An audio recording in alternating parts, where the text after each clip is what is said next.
Today is an educational presentation. It's not legal advice to you as individual listeners, okay? It's an educational program.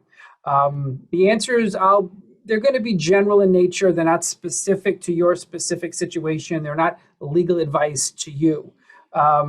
This event does not create any type of attorney-client relationship.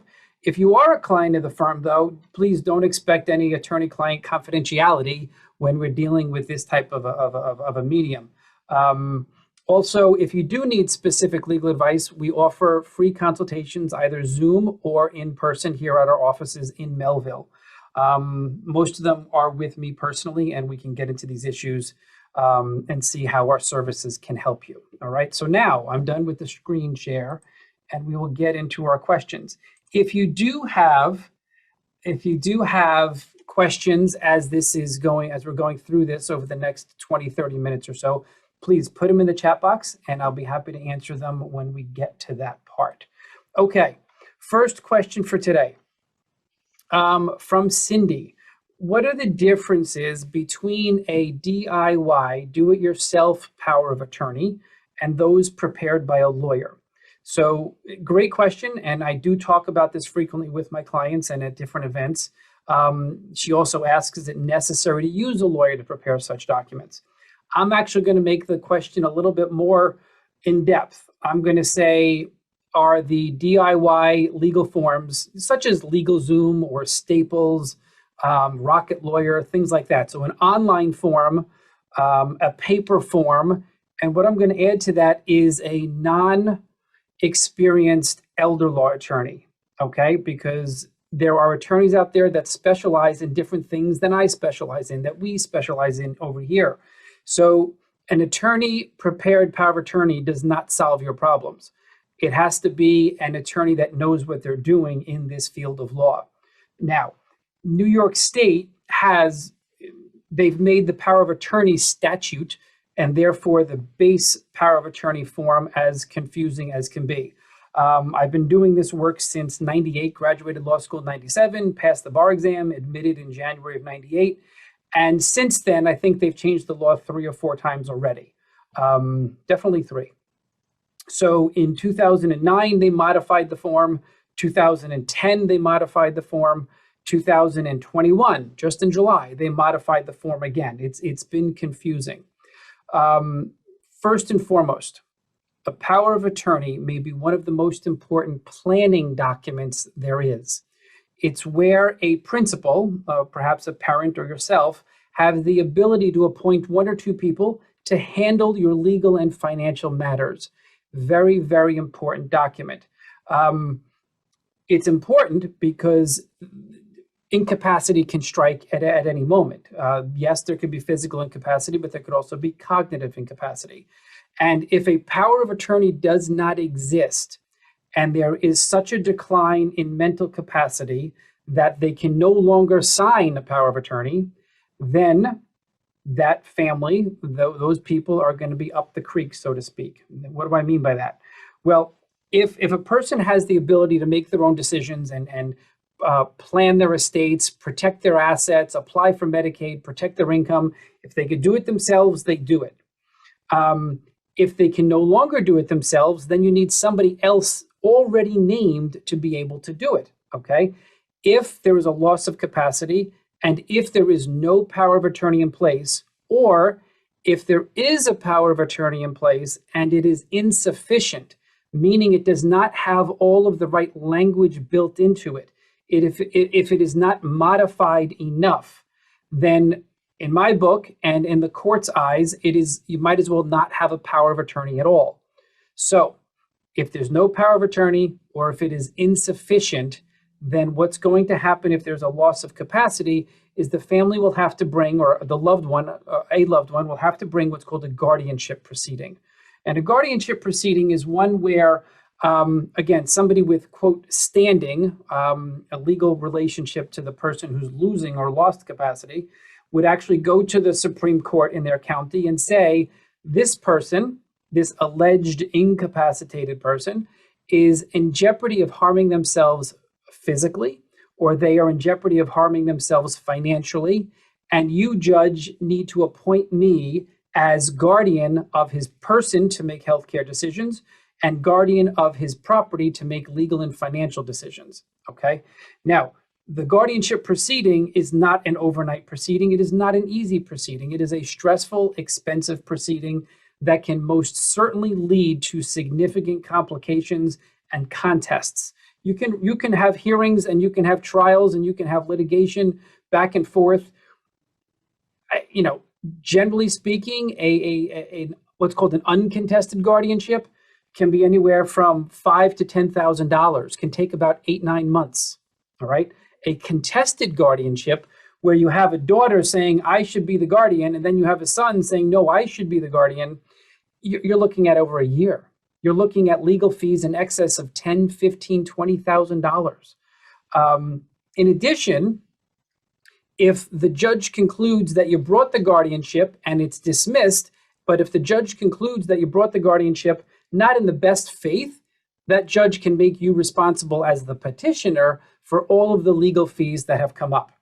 Now, this is a real roundabout lawyer answer, if you will, on the power of attorney. All of this to say, the power of attorney is the most important document in the planning world because it avoids a guardianship proceeding, okay? So therefore, it's super important, and we want to make sure it is as comprehensive and as modified as possible.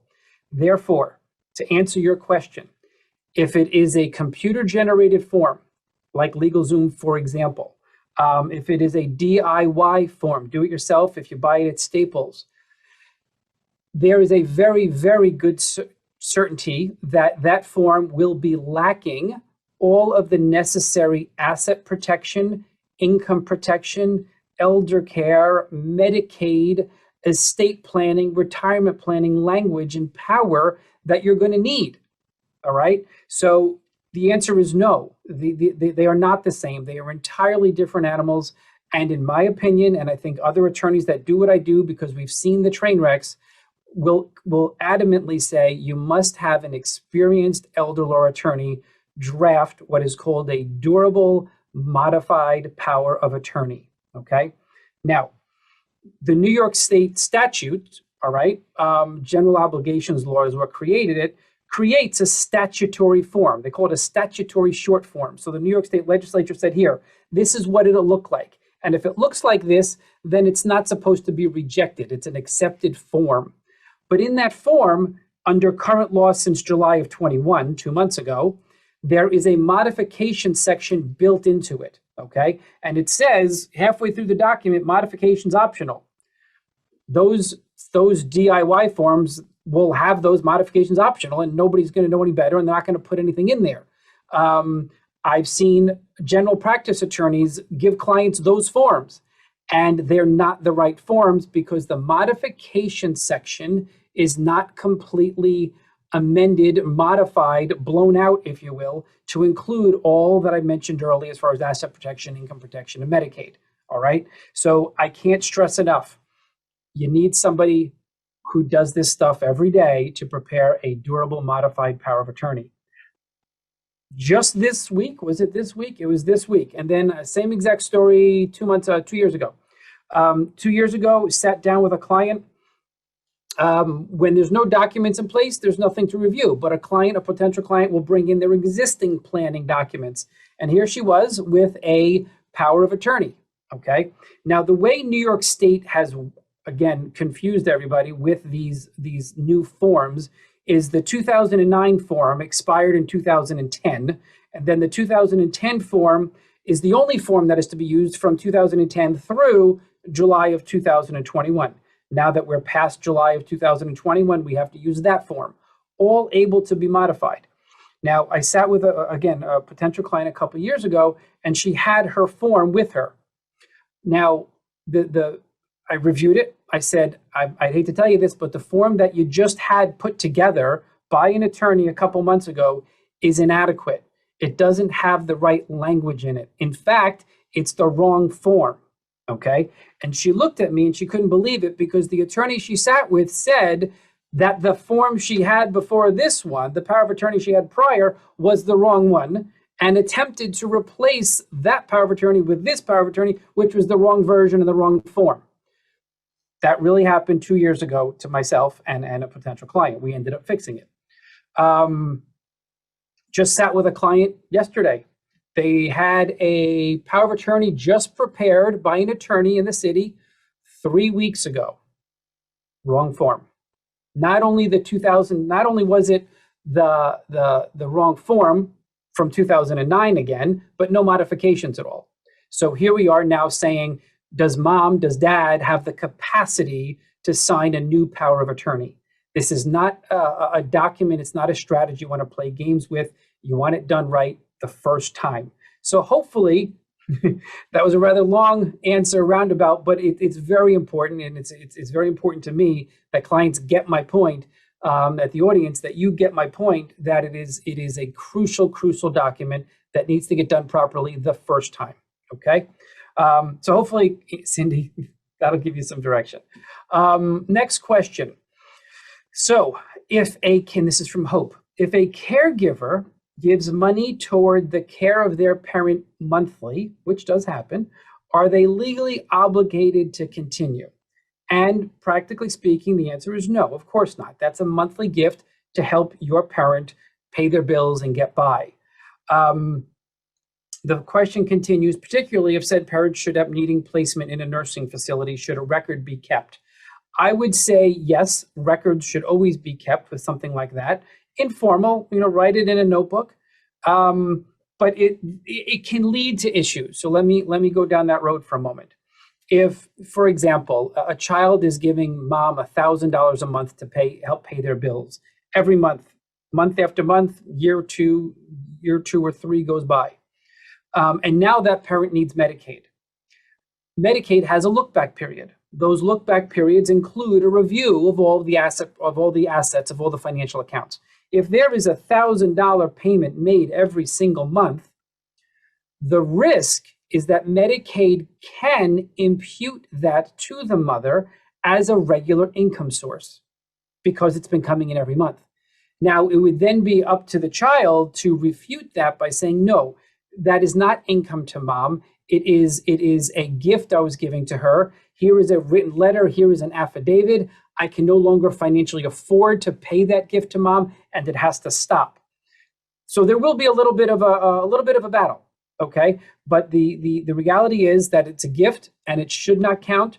But if it's within the look back period and Medicaid sees that repetitive deposit every month, it can certainly lead to questions and lead to issues that hopefully you can push back on, and not have it counted as income. Okay, so hopefully that answers your question. Now, another question, Wendy, how do I know if my long-term care policy is a good one? And this is another great question. So big picture, and let me just get a sip here. The big picture is this. As we get older, we can have different needs, and if you've heard me before, you've heard me talk about this. We can have medical needs, such as doctors and hospitals and rehabilitation centers. Those are medical in nature, therefore medical insurance, such as Medicare and a secondary and a supplemental, should be paying for those medical needs, doctors, hospitals, and rehab centers. On the other hand, you can have needs that are not medical in nature at all. They are what's called long-term care. And that is generally defined as the activities of daily living, all right? They are everything you did in the morning, right? You got out of bed, that's called transferring. You walked to the bathroom, you used the bathroom, you bathed, you groomed, you toileted, you got dressed, you ate. Those activities of daily living are not medical in nature. They're called long-term care. So if somebody needs help with those ADLs, you're not going to get Medicare to pay for it long-term at all. You're not going to get your supplement or your secondary to pay for it because they're not medical, okay? It's everyday activities of daily living, also called long-term care. There are 3 ways to pay for long-term care. Use your own private money, which people generally do in the beginning, but when you're talking about an aide coming into the house, you could be $20 to $30 an hour. You could be $100 to $300-400 a day for home care. Using your own money is not always the most prudent or even possible. Nursing homes, at the other end of the spectrum, you're looking at I'd say $400 to $700 a day, 15, 14, 15, 16, up to $20,000 a month for a nursing home. Not something people can do out of their savings. So using private money is not usually the best way to go when it comes to long-term care. Then there's Medicaid. To me, and I think to my colleagues and to our clients and to a lot of families out there, Medicaid is the appropriate choice. It is the payer of long-term care, assuming we can gain eligibility and we can have an approval on an application. Then you've got to work on, where's the best residence? Is it at home? Is it assisted living? Is it nursing home? All that has to get accomplished when we're talking about the care plan and paying for the care. And by the way, we help with all that. We're a very different elder law firm. We're not just attorneys. We're not just paralegals. We have advocates on staff that actually assist our families.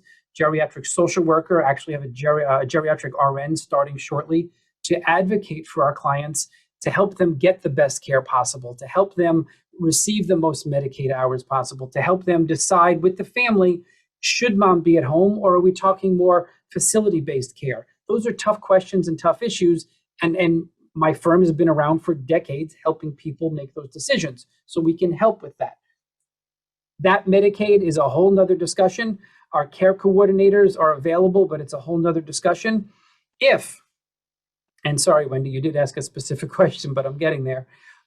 If you want to know more about Medicaid and all the changes that are happening very, very soon, especially to community Medicaid, go to our website, tullyelderlaw.com, TULLY, elderlaw.com. Under videos and then webinars, you'll see all of the webinars we've been doing for the last year and a half. Lots are done on the Medicaid and the asset protection and the planning.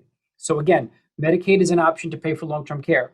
But the third and final way to pay for long-term care, as Wendy's asking, is a long-term care insurance policy. Now, I always ask clients during our consultations whether they have a long-term care policy.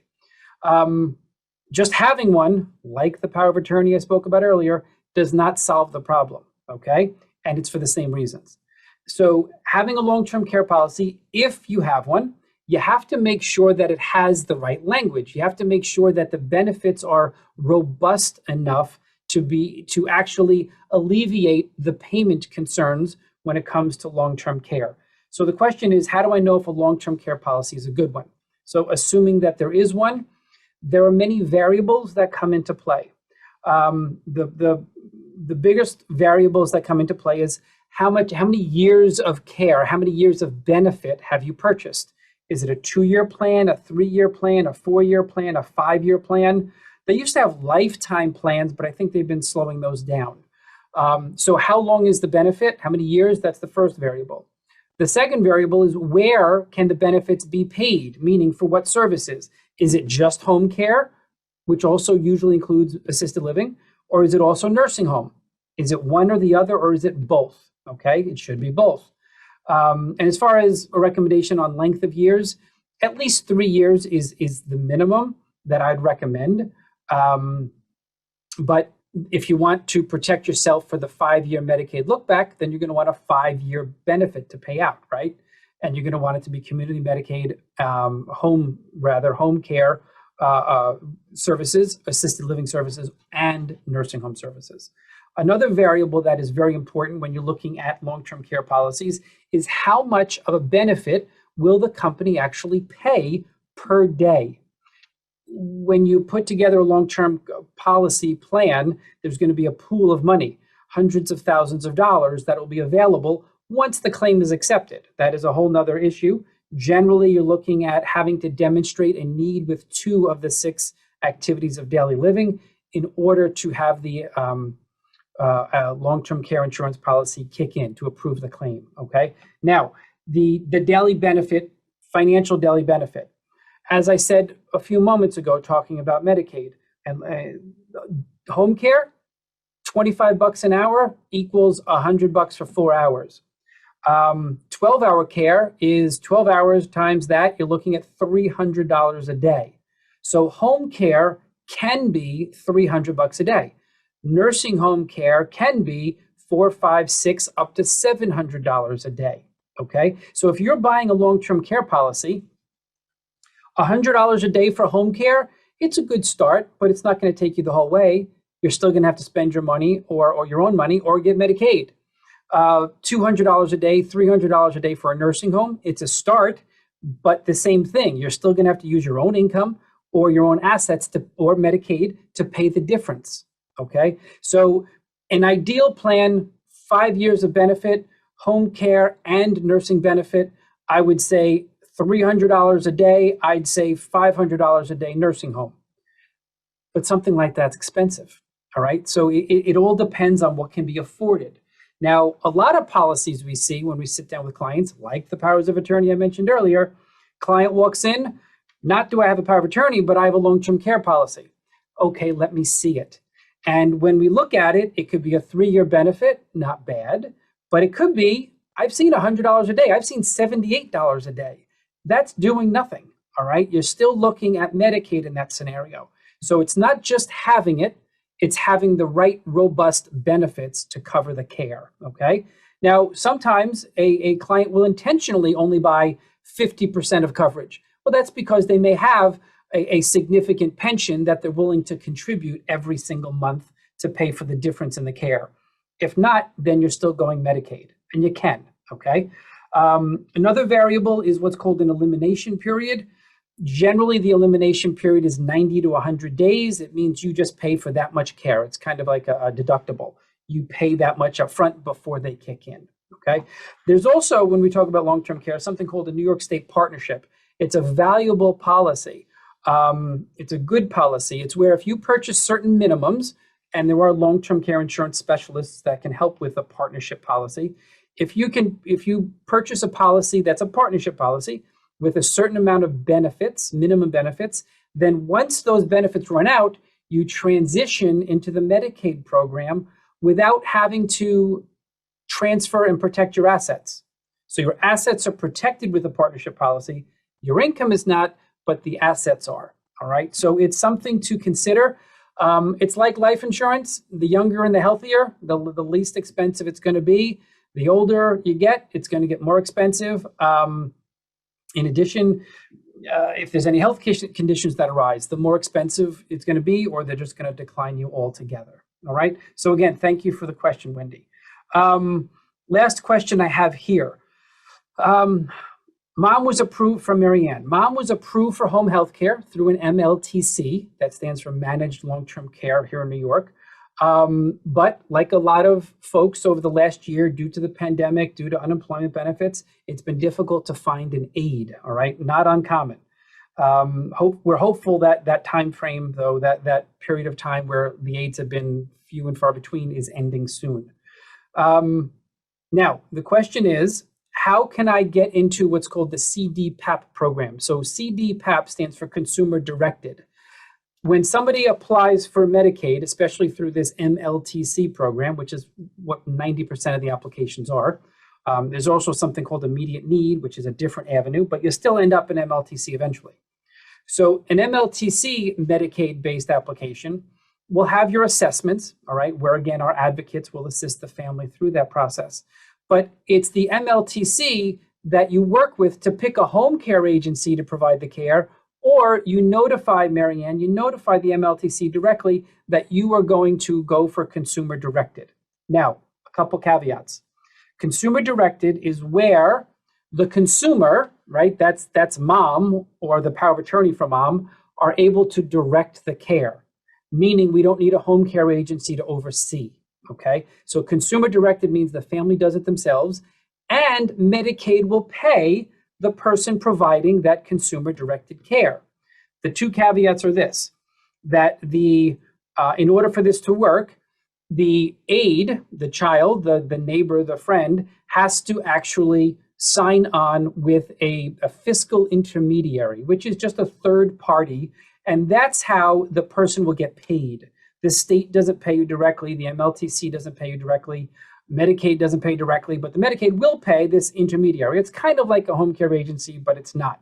So first and foremost, income goes through this intermediary, so you have to sign up with them. Secondly, and very important to realize, consumer directed is a valuable program. It is a good program. It has helped a lot of people. However, A child cannot be an aid under a consumer-directed program if the parent is not what's called self-directing, okay? What that means in a nutshell is the person directing the care cannot also be the one that is getting paid, all right? So if we have a mom with capacity, yes, the child can actually serve as the aid and get paid. If we have a mom without capacity and we have one child who is directing the care, that person cannot be paid, okay? If we have two kids, one's providing the care to get paid, but the other one is directing the care, such as power of attorney and healthcare proxy, then yes, that works, okay? There's a conflict there. So in consumer directed, the care is self-directed, meaning that the patient, the parent themselves. If they can't self-direct, then you have somebody else doing it, the child, the power of attorney, the healthcare agent. And again, that person can't be paid to do the job, all right? But all in all, it's a great program. Okay, so those are the questions I have submitted. I will check if we have anything through the chat or the Q&A box. But again, we do this every Wednesday. Next week, what do we have next week? Next week, we have, where did it go? Next week, we have the, is it time for a nursing home? That's going to be the discussion. So I'll be putting together a presentation, a PowerPoint, etc., talking about when is it time for your loved one to enter into a nursing home, okay? Now, let's see if we have any other questions. Follow-up question. You're welcome. Follow-up question. If there are no assets or contests between family members, do I still recommend a power of attorney? What, Cindy? 100%.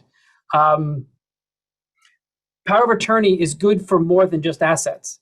It's good for income. It's good for life insurance. It's good for retirement accounts. It's good for dealing with Medicaid, the banks, Social Security sometimes, but they have their own power of attorney form. So 100% black and white answer, yes, you need a durable modified power of attorney. In terms of a power of attorney and healthcare proxy, if the individual has no one to appoint, what do I recommend? What do we recommend? Well, what we're looking at is when it comes to advanced planning, power of attorney and healthcare proxy, you want them in place, obviously, before capacity is lost, if that's ever going to happen. And you want somebody that you can trust. So it can be a spouse, it can be a parent, it can be a sibling, it can be a child, of course, it can be a neighbor, it could be a trusted friend. We've seen all of those scenarios. If there is no one, then in some circumstances, we've been able to bring in different financial or fiduciaries, if you will, financial professionals that help with these types of issues. There's not a lot of them out there, but it is a possibility. It's always cleaner, easier, less expensive if there's somebody that's willing to do it, that's trusted and within the circle there, okay? Now, what can okay, so apparently the Zoom was interrupted. So let me repeat what I can about the consumer-directed part. Let me see. You're welcome, Cindy. What we're talking about is consumer-directed and a child being paid, okay? As long as the parent has capacity, then the child can get paid as the caregiver because the parent is the one directing the care. If the parent does not have capacity, then we have a concern, all right? So that just reiterates that part. Do you need a power of attorney and a healthcare proxy for the consumer-directed? The answer is yes. You want those documents no matter what, Marianne. You want a power of attorney for financial and legal matters. You want a healthcare proxy for decision-making. So you want both of those matters, both of those in place comprehensively, whether it's consumer-directed or MLTC-based care, okay? Let me see, that's the questions there. Does a revocable trust include an inheritance protection trust? So a revocable trust is an estate planning tool used by a client to shelter assets from probate. A revocable trust has nothing to do with asset protection. A revocable trust has nothing to do with Medicaid. So if we're dealing with an estate planning client and the goal is probate avoidance, then yes, a revocable trust might be the right tool. And it can include distribution terms to shelter inheritances. A will can as well, but a will requires probate, which is a whole nother topic. And again, our webinars on our tullyelderlaw.com website talk about that. We want to avoid probate. So trusts are a great way to do that. Joint assets, if it's with the appropriate person, beneficiary accounts also works to avoid probate. But whether you use a trust or a will, and let's assume it's a trust, when you talk about inheritance to children or grandchildren, the inheritance can either be outright or the inheritance can be in further trust, all right? And in further trust means you get to determine as the creator of the document how that child will inherit, when do they inherit, how they inherit. So yes, you can protect inheritances that way. If there are minimal assets, do you recommend a trust to protect those assets? Well, it depends, Kat. Real estate, 100% yes. An irrevocable trust is going to be your most comprehensive, flexible tool that exists. Sometimes if the house is all we have, we might look at something called a life estate, but they're very limited and they're too simplified. So it's not the best way to go. Now, if we don't have real estate, then perhaps if there's just cash and savings, maybe we just look at a gift to a trusted child instead. All right, but that's all particular to the family, and certainly that's a part of a plan that we would work with you to create. You're welcome. Okay. All right. Thank you very much, everybody. I appreciate your time again. Great to see you. And again, register, be alert for the emails coming for our registering for our next webinar next Wednesday. Thank you. Be well, and let us know if we can help you. Bye-bye. Thanks.